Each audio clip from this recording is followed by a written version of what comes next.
Today I'm going to give you my quick take on all of these running earbuds. I ran over 45 miles to test them all, and here we go. Here's the list from worst all the way to best. You're welcome. Enjoy your day. Now, tied for last place at a 5.7 are the Sony Linkbuds Opens. Sony makes an amazingly well-built but underwhelming earbud for running. It doesn't get loud enough, it doesn't really fit my right ear, and while Sony gives you a nice suite of tools within its app and it's LDAC capable, these just don't really hit the mark for running. What really gave this the low score was the very high price for what you're getting.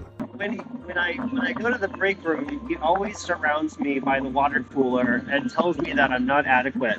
The CLEER Arc 3 and its brother the Sports Pro with an infrared sensor for detecting your O2 and heart rate came in close to last on my list because of the high price and the comfort of the earbuds.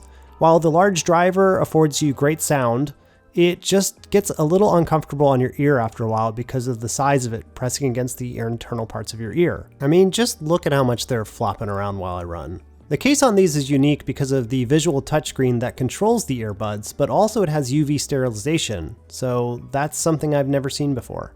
I told John this is the very last time I'm going to deal with these things. If he doesn't stop, he's not going to get any more cake. Next, for most disappointing controls, were the Tozo Open earrings. While I actually quite like the sound of these and their incredible lightweightness at 4.92 grams, the controls are located in the back of the earbuds, meaning you can't really use your finger very easily. You almost kind of have to use your thumb to tap on the back. And they weren't particularly responsive. The controls are ass. That's it. Like, they won't even play again. It's just, I actually really like these, but I do not like the controls. Socially awkward. It's not a fun thing for me to deal with. These Nank Runner4s are an alternative to the Shokz OpenRun. The great thing about these is for a relatively affordable price, you can go underwater with them, and they have a 16 gigabyte card inside for MP3 playing. The bad thing is, I can't get them to start up in English. No matter what I do. Talking to my wife and kids that I don't have. To be honest, for Raycon I've never really had a positive impression of their brand, but these open earbuds are not that bad. At an overall score of 7, what I can say about them is they had some of the best sound out of all the earbuds, including the bass.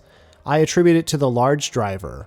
However, the controls were just not very responsive, which pretty much ruined the experience for these earbuds. And I say, who put this on my desk? And everyone looks around and doesn't really know what's going on. If looks could kill or also afford you a higher score in this test, then the Soundcore Aero Fit 2s would have done a little bit better. I love the premium feel and the look of these things. They sound superb and the controls are great. They're just inherently a little unstable on your ears. And despite the little 4-position knob that allows you to adjust it for your ears, they just never really settled in for me. If I don't quit my job, I may have to stop something else. Suunto has heavily entered the bone conduction game, and these are their flagship wing model. No, they won't make you fly, but they do come with an additional charging dock, unlike any other bone conduction. They come with these lights on the side, which I feel like are just a little corny. I don't know if anyone would really see you, but you can change them to different settings. You can also enable head movements in the app, though the functions are very limited. You can mainly answer and hang up on phone calls, but the only music function you can do is to shake your head to change tracks forward. Aside from all the wacky extra features, I find them very comparable to Shokz. And so then I leave the office and I go to my boss and I say, I quit. I'm going to be straight with you. I feel like these Soundpeats POP Clip actually ranked higher than they should have, but they did it because they are so affordable at $39. I think you could even get them for less than that. My specific issue with this are the controls. While they have a physical button, which is nice, you cannot change the controls unless you log into their app and give them your personal information. I'm used to the 1, 2, 3 tap method, and this one... These do not follow the standard sound convention. The problem is the volume is like 1 click, and if you try to click too fast, you'll just end up pausing accidentally. It's just very awkward. I don't like these default settings. These things suck. These controls blow. Also, the mic is pretty much unusable. You talk in the wind, it blows in your face. This is what it is. Probably the most underwhelming for the immense price that they command are the Bose Ultra Open Ear. They have great physical buttons, probably actually the best controls out of any other earbud here. But the sound, while it's good, is just quieter than the other buds, and it doesn't really work for competing with outdoor noises unless it's a quiet environment. Also, sometimes the software is glitchy. Of all the earbuds I used over the last couple months, the Bose were the only ones where the right one finally quit and I had to send it back for a factory fix. And that's why when you work a white collar job, you're selling your soul. You've been hearing me be pretty negative, but I'm going to be real positive because these are the Soundcore AeroClips and they are excellent. Their 12mm driver sounds fantastic, and the buds allow you the flexibility of both the stem and the buds being receptive to touch. The addition of the multiple grip size increasers is what did it for me. You can get these to a really good tight fit around your ear for sports. The only knock I'd give them is I think they're a little expensive for the brand. So, then I walk out of the bathroom, and of course Michael's there. So it's not a good time for me, really at all, And finally, the Shokz OpenRun Pro 2s. These are the flagship for Shokz and arguably the best bone conductions you can get. Why? Because they have an additional air conduction driver that gives you a little bit more boost in the bass and sound quality over just regular bone conduction. Coupled with just a good design and the fact that they come in both a small and large size make these a great fitting, good sounding. If you're going to get bone conduction and you don't need to go swimming, these are the ones to get. They also had one of the best performing mics in high wind. Aside from my cubicle, and I throw the cake at him. I throw it at his face and it hits him on the lip and kind of like molds around the side of his face. And I laugh at him because I'm a sociopath. Coming in at 4th on my list, the Shokz Openfit 2s were a delightful surprise after the original Openfits, specifically because they have button controls on them. This gave them a really high score on my list for controls, and overall the sound and fit is pretty good with the exception that, for whatever reason, on my right ear, the Shokz just do not fit that well. They like to kind of flop around. So I go to the bathroom, and two guys come up on either side of me, and then I realize that I'm going to have to go, but now they're listening to me, so it makes it harder to go.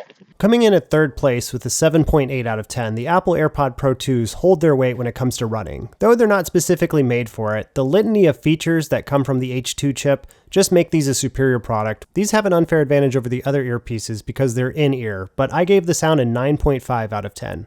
Though their fit isn't sports specific, I find that the fit on these is adequate and much more comfortable than the 16-point harness on the Beats Pro. Not a bad place to start. This is what it would sound like on a windy day. So I'm just talking to my pretend wife and kids.